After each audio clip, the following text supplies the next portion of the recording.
Bismillahirrahmanirrahim. Assalamualaikum warahmatullahi wabarakatuh. Alhamdulillahi rabbil alamin. Nahmaduhu wa nasta'inuhu wa nastaghfiruh wa na'udzu billahi min shururi anfusina wa sayyiati a'malina. May yahdihillahu fala mudilla lahu wa may yudlilhu fala hadiya lahu.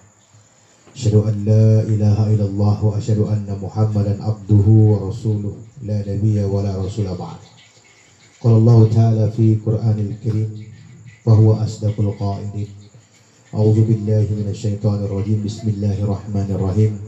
Ya ayyuhalladzina amanu taqullaha haqqa tuqatih wa la tamutunna illa wa antum muslimun. Amma ba'd. Ma'asyiral muslimin rahimakumullah. Marilah senantiasa kita memuji Allah dengan segala kemahabesarannya yang telah memberikan kita limpahan karunia, limpahan rahmat, inayah, dan yang terpenting adalah hidayah.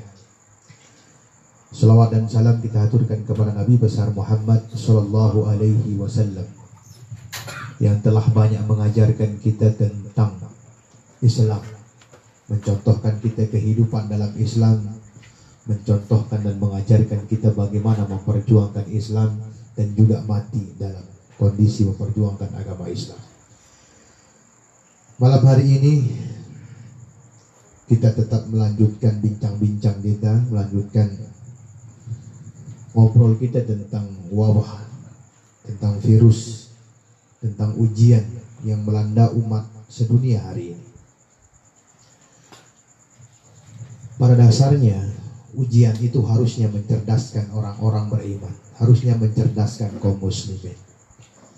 Karena ujian, kita banyak tahu bahwa ujian-ujian itu adalah tanda kasih sayang Allah kepada orang-orang yang beriman.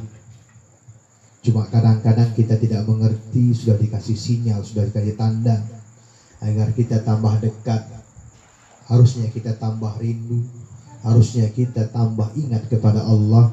Tapi karena kita tidak menerima pesan-pesan cinta tersebut, maka seolah-olah bukan bagian dari yang kita pedulikan hari ini. Maka untuk mengawali itu, mari kita sama-sama mengkaji atau mentadaburi ayat Allah surat Al-Baqarah ayat 155. Allah berfirman, A'udzubillahi minasyaitonirrajim. Bismillahirrahmanirrahim. Wa lanabluwannakum bisyai'in minal khawfi wal ju' wa naqsim minal amwali wal anfusi was samarat wa basyiris sabirin alladzina idza asabathum musibah qalu inna lillahi wa inna ilaihi raji'un ulaika alaihim shalawatun min rabbihim wa rahmah wa ulaika humul muhtadun. Turut-turut ini memberitahukan kita, mengabarkan kepada kita, memberikan pengarahan kepada kita. Terlebih dalam kondisi seperti ini, maka ayat ini sudah berbicara tentang hal itu. Allah berfirman, wa nabluwannakum bisyai'. Wahai kaum mukmin, kami pasti menguji kalian dengan berbagai coba. Dengan sesuatu, dengan banyak hal. Minal khawfi wal ju' wa naqsim minal amwal wal anfusi was samarat. Apa dia? Paling tidak diantaranya minal khawfi wal ju', rasa takut, ju' kelaparan. Wa naqsim minal amwal, kekurangan harta, wal anfus, jiwa, was samarat, dan buah-buahan. Wa basyiris sabirin. Wahai Muhammad, berilah kabar gembira kepada orang-orang yang ikhlas menghadapi ujian. Allah sudah mengabarkan kepada kita, wahai kaum mukmin, Allah akan beri kalian itu ujian. Ujian-ujian itu banyak macamnya.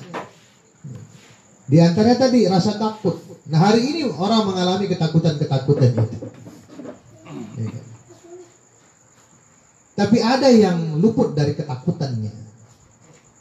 Harusnya ketakutan yang benar, ketakutan yang lebih utama adalah ketakutan kita ketika kita mati dalam kondisi tidak beriman. Ketakutan manusia akan hidupnya hari ini lebih dikedepankan dibandingkan rasa takut dia ketika mati tidak dalam kondisi memperjuangkan agama Allah. Lebih mengedepankan hal-hal tersebut. Kemudian kelaparan. Hari ini pun sudah mulai banyak orang kelaparan. Karena apa?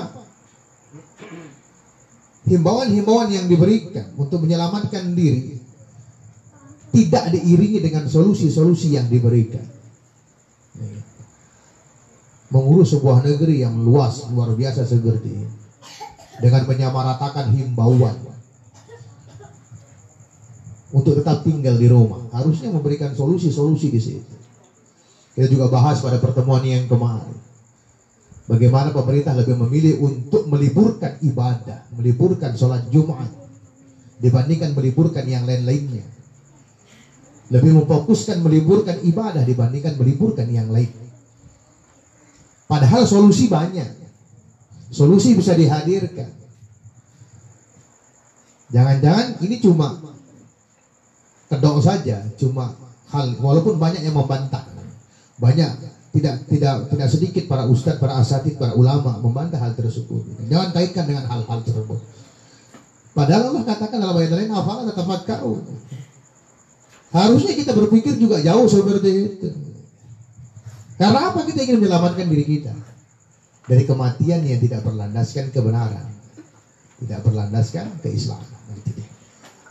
Kemudian kekurangan harta, jiwa, dan buah-buahan sudah mulai terasa sekarang. Maka apa kata Nabi? Apa kata Allah?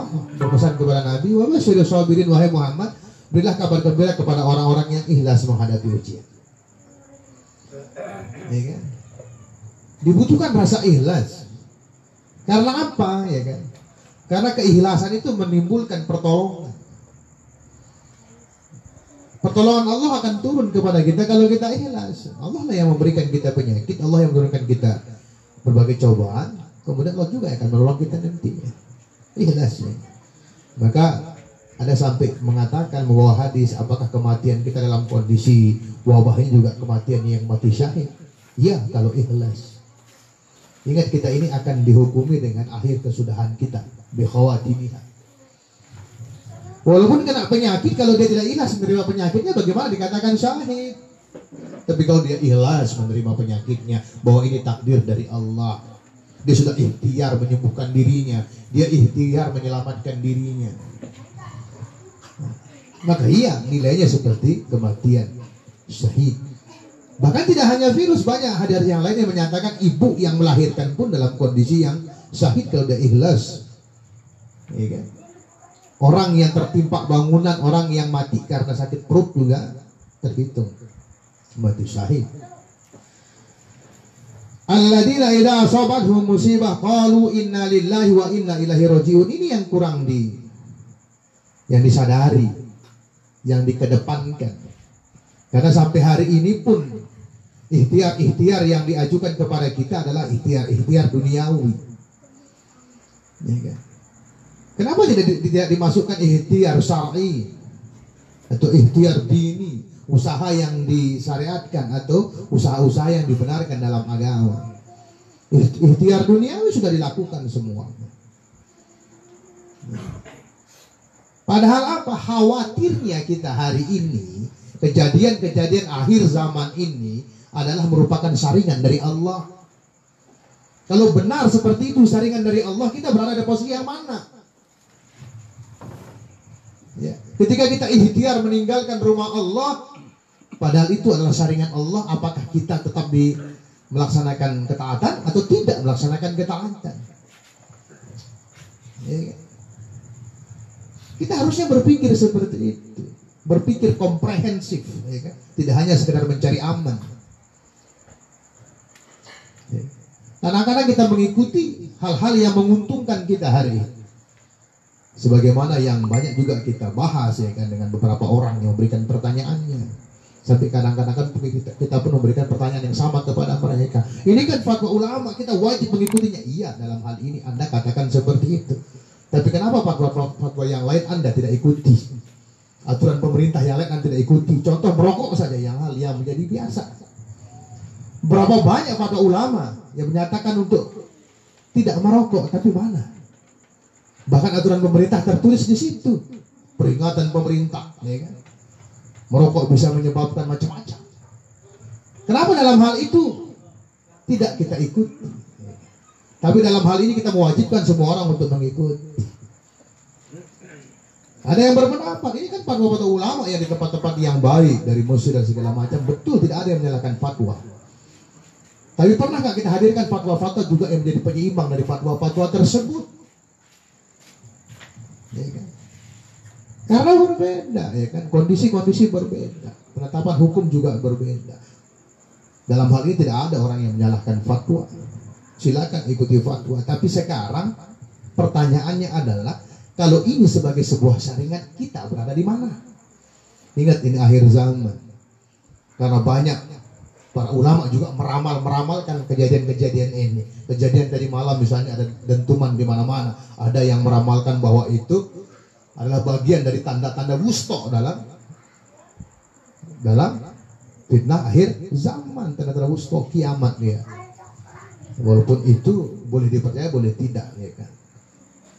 Tapi bagi seorang pejuang, bagi seorang yang melaksanakan ketaatan kepada Allah, hal-hal tersebut walaupun tidak membuat keyakinan di situ, paling tidak menjadi pelajaran atau ibrah yang bisa kita ambil bahwa kita harus menyiapkan diri kita.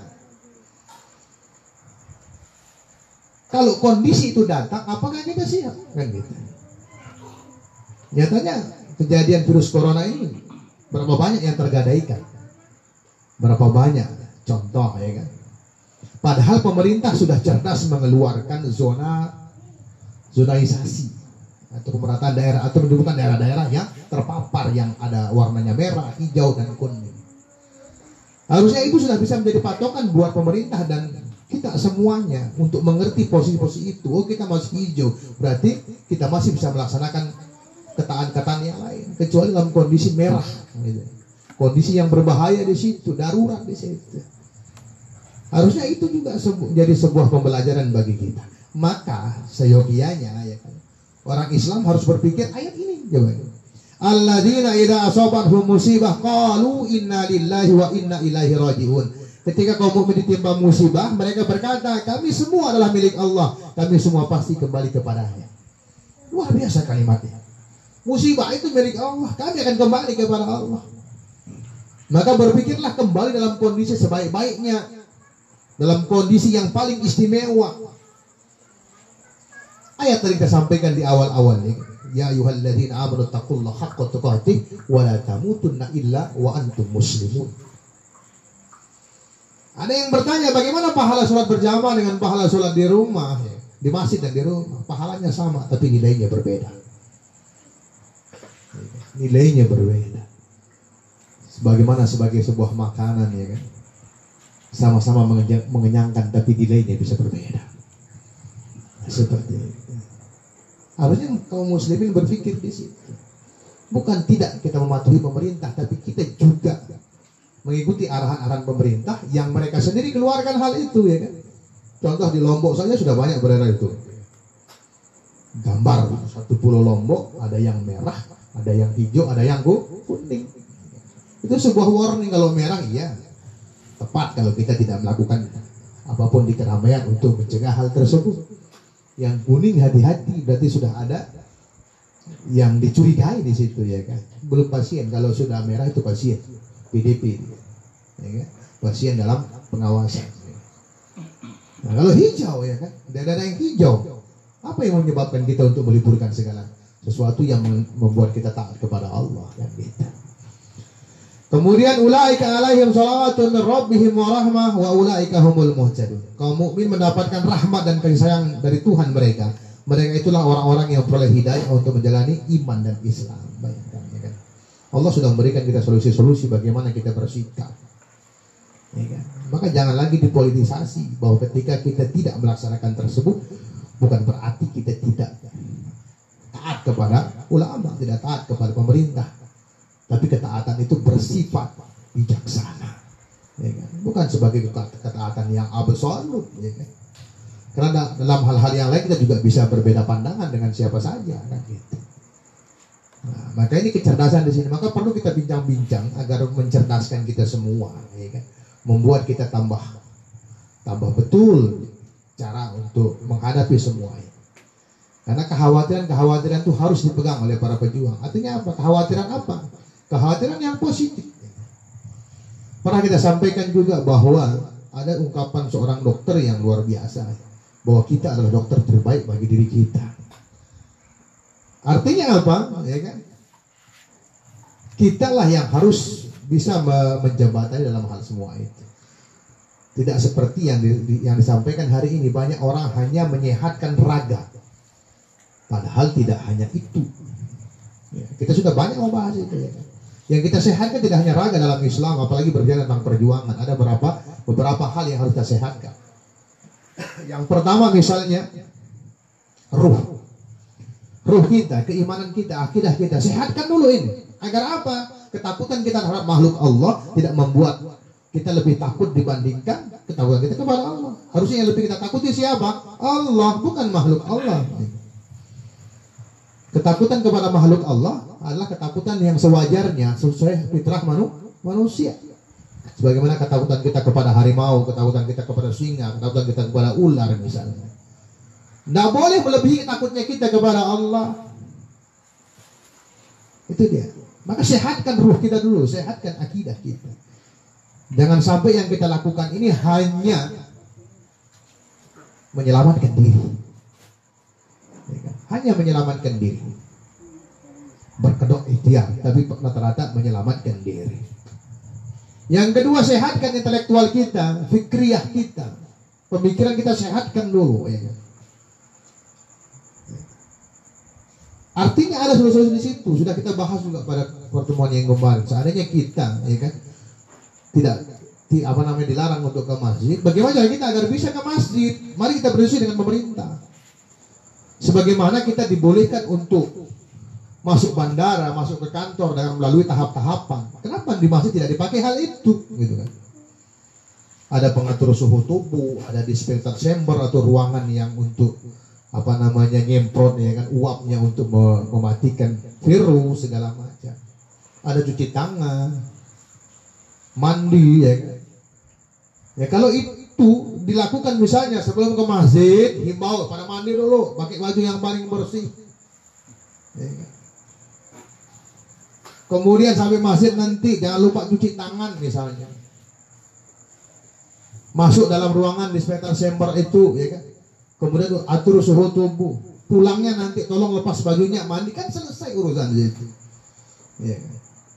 Karena apa? Pada tempat yang sama ya kan menjadi polemik ketika tempat-tempat yang lain tidak diperlakukan sama.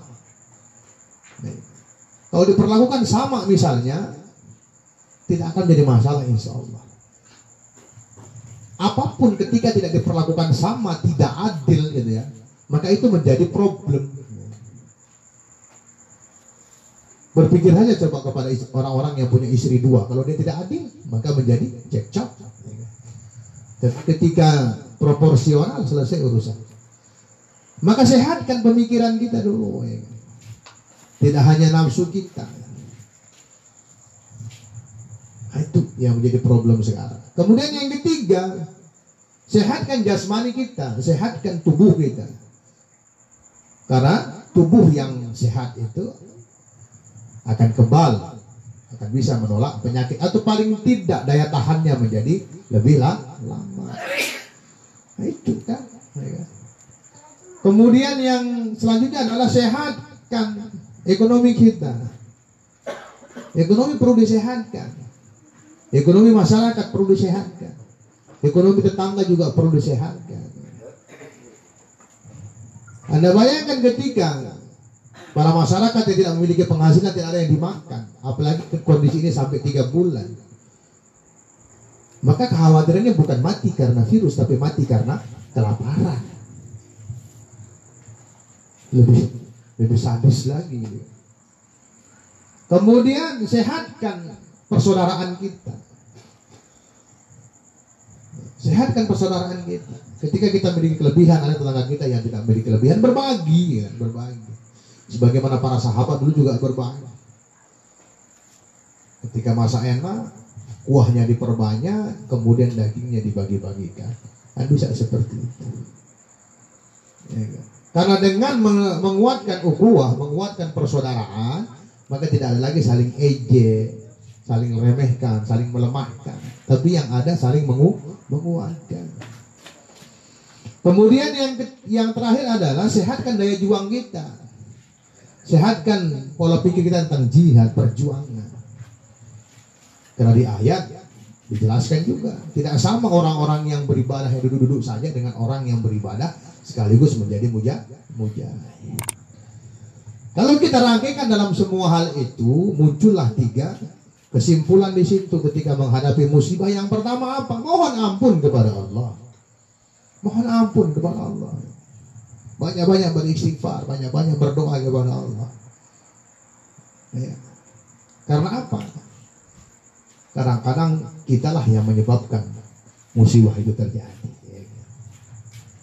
Yang kedua, ikhtiar. Di situ ikhtiar. Ikhtiar itu adalah mencari solusi, bukan ikhtiar menyelamatkan diri, tapi ikhtiar mencari solusi. Solusi-solusi syar'i, solusi-solusi kauni, ya kan? Duanya harus seimbang, ya kan? Ikhtiar dunia dan ikhtiar syar'i. Kemudian baru yang selanjutnya adalah menghindar, ya kan? Menghindarkan diri, ya kan? Menghindarkan diri itu bukan pilihan yang pertama, ya kan? Pilihan yang selanjutnya ketika kita tidak bisa menghadapinya, ya kan? Maka menghindar. Nah, itu dia. Nah, itu solusi-solusi. Dan ini menjadi tema perbincangan kita malam hari ini. Bagaimana seharusnya kita ketika kita mengikuti hal tersebut, ada jaminan nggak misalnya? Kalau ada jaminan bahwa virus ini akan berhenti ketika kita tidak melakukan semuanya itu, berani tanggung nggak?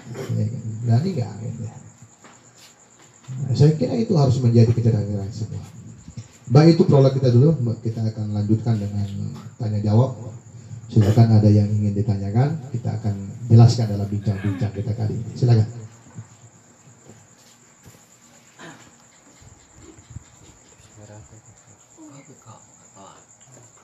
Ayo Wahab, apa Wahab?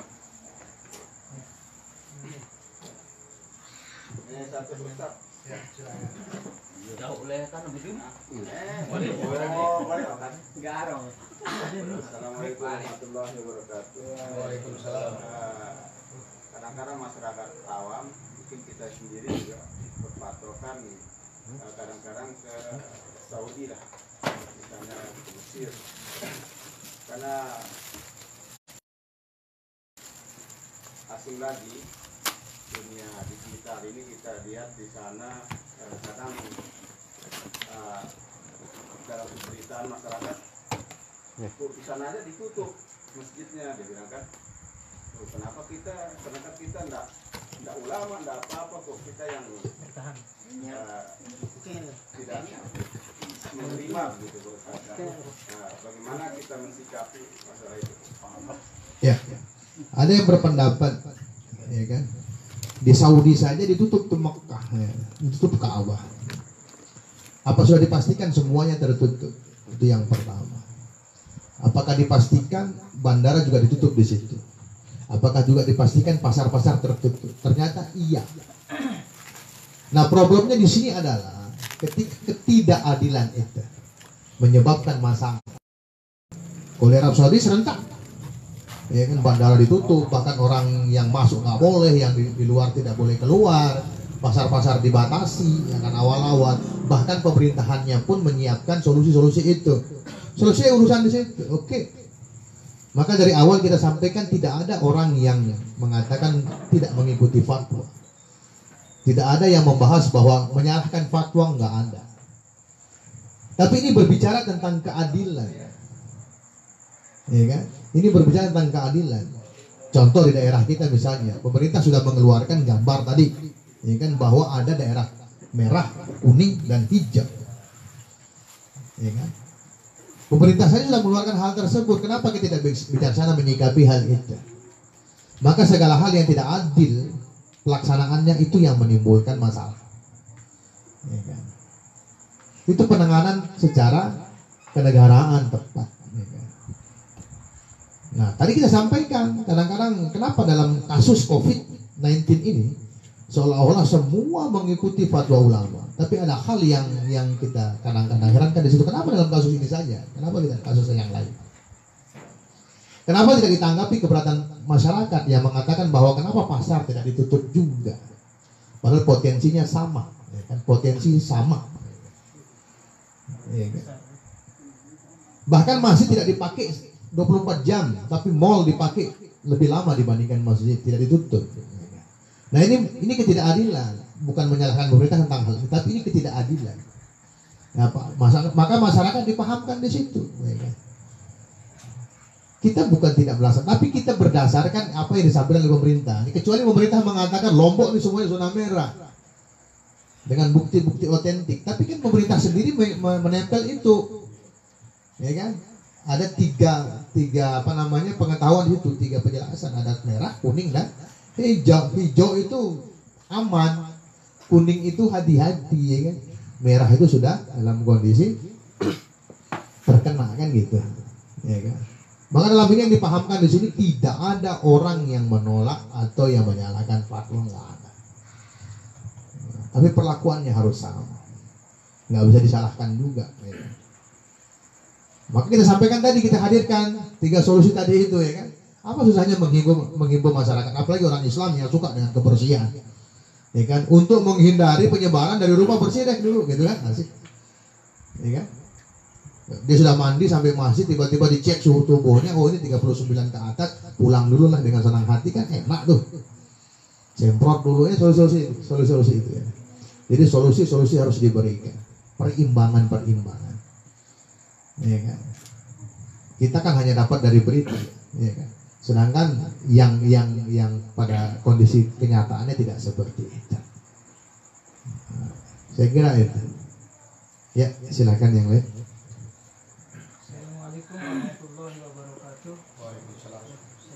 Belakangan ini Pak Ustadz, Bupati Lombok Timur kan sangat-sangat tegas, terlebih kepada aparat kepolisian, meminta agar sholat Jumat ditiadakan. Nah, di sini kami kan sebagai masyarakat Torading, kami melihat masyarakatnya sangat-sangat antusias untuk pergi Jumatan, Pak Ustadz. Dalam hal ini boleh nggak kita melawan aparat itu supaya kita bisa Jumatan?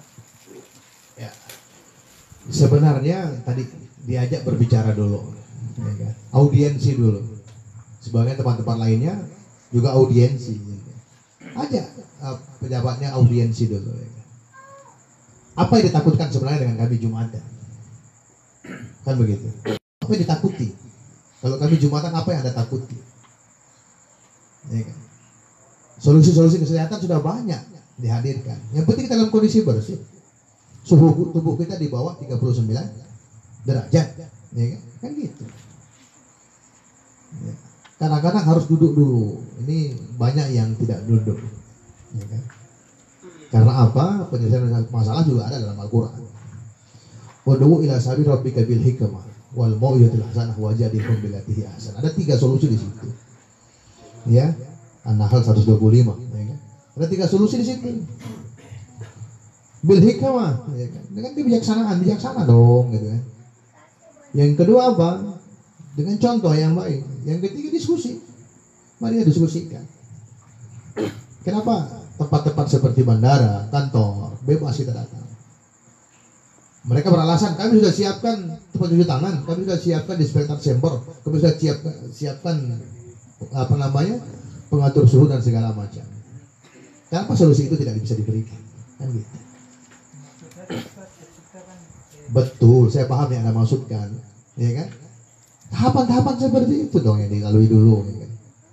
Ya kan? Tahapan dulu, tidak langsung kelahi di situ, itu tidak bijaksana, ya kan? Bukan kita berantem itu bukan masalah baru namanya, ya kan? Duduk dulu dah, aja dulu, mari kita duduk dulu, mari kita audiensi dulu. Kan gitu. Nah itu dia, bukan main hantem-hantem aja, ya kan? Tapi ini saat aparatnya yang pakai udah kita kasih tahu, begitu kan? Karena kasih tahunya di jalan. Bukan ini kan masih Ya zona kan? hijau. Iya betul, karena diskusinya kan di jalan. Coba di kantor. Dan aparat tuh Nah, dia ini. selalu mengatakan perintahnya dari komandannya A Betul. sampai bawah. Mereka tidak salah. Maka ajak ke kantor kepala desa, kantor camat. Kalau di jalan, Udah mainnya kuat-kuatan namanya itu ya. Kita Ustaz kan posisinya sudah waktu Jumatan. Mestinya kita ajak ke kantor desa kan hijau. Kenapa tidak dilakukan sebelum itu? Hijau, sama Begini deh, istilahnya begini sama ya. penggasel. Artinya masalah ini kan si malakama nih. Artinya kita mau kumpul membahas itu nggak boleh kumpul-kumpul. Kan itu jadi masalah.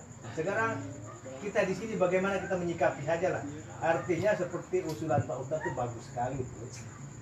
Berikan apa namanya? Mungkin kita ajak mereka diskusi misalnya. Tapi kalau apa itu orang-orang nggak bisa apa-apa itu mungkin bupatinya lah paling tidak. Artinya mereka mengeluarkan peta ada zona merah, hijau dan sebagainya. Tetapi dengan jumawa justru mereka mengatakan kalau pekel bawa ke laut rendam, artinya mungkin artinya begini dia. Kita mau ngumpul diskusi tentang ini, kumpul-kumpul dilarang kan itu. Nah sekarang mungkin ya dari Pak Ustadz sendiri lah bagaimana kita mungkin mengajak mereka. Kalau kami mungkin seperti yang dikatakan tadi mau diajak di masjid kan kayak mau main otot-ototan lah. Kita laprak aja gitu. Artinya tidak ada pemikiran sehat di situ. Mungkin kita bupati saja kalau seperti itu. Ya, karena apa? Karena nggak bisa di- Karena apa? Di desa Tirtangan juga seperti itu, di audiensi, ya kan? Audiensi ada sampai sekarang masih tetap Jumatan, ya kan? Jadi harus orang-orang terkait dong yang punya di situ. Kalau terus dibiarkan mau sampai kapan? Betul, Ya kan? itu. Justru Mau dibiarkan yang sampai kita kapan? harapkan Kemudian bagaimana sekarang, kita menyikapi ini. Si penyikapannya seperti tadi, utus orang-orang yang berkompeten di situ, ya kan? Kalau sudah semua dilakukan, maka lakukan kondisi yang tadi, ya kan? Buat mimbar masyarakat, selesai urusan, ya kan? Nah, kita kan di sini selalu dibilang, ya kan, ada forum-forum diskusi di sini, ya kan? Saya bilang dilarang diskusi, mereka sendiri tetap berdiskusi di kantor-kantor, ya kan? Tapi pernah nggak usaha itu? Nah, bincang-bincang kita hari ini carinya solusi seperti itu. Tawarkan solusi yang 3 itu, ya kan? Karena tempat yang lain juga bisa melaksanakan Jumatan dengan memastikan hal tersebut. Nah sekarang pertanyaannya adalah kalau kita buat diskusi jalanan seperti itu tidak menyelesaikan masalah, maka akan menimbulkan masalah yang baru. Ya kan? Di sini kan ada perangkat-perangkat desa, ada perangkat takmir, ya kan? Bahkan pernah saya coba Ustaz, saya telepon penjabatnya, bahkan bukan masalah ke masjid yang pertama. Justru dia kan sibuk nyemprot itu tidak ada artinya segitu kan penjabatnya. Bagaimana kita diskusikan ini kelaparannya masyarakat nanti di kemudian hari. Dia bilang kita tidak boleh kumpul-kumpul kan. Artinya kan tidak mungkin selesai masalah kalau kita tidak kumpul. Seperti katakan tadi mungkin ada beberapa tokoh yang akan kita kumpulkan. Nah, itu dia. Kadang-kadang kita juga tidak jeli di sini. Nah, karena ada pejabat yang di pemerintahan itu ada tata aturannya. Siapa yang ngomong kan begitu. Kalau yang menjabat yang ngomong akan didengarkan, ya kan? Nah sekarang kita telepon misalnya, kita telepon langsung dandimnya. Dalam kapasitas apa kita ngomong di situ? Itu juga perlu diperhatikan. Kalau rakyat biasa mungkin tidak didengar. Bagian kita nelpon kepada presiden, gitu kan? Siapa yang dengar kita? Anda dalam kapasitas apa ngomong? Ingat ini bukan Islam, ya kan? Kecuali masa Islam, rakyat langsung ke Umar bin Khattab langsung tanggepin. Ini berbeda kondisinya di sini.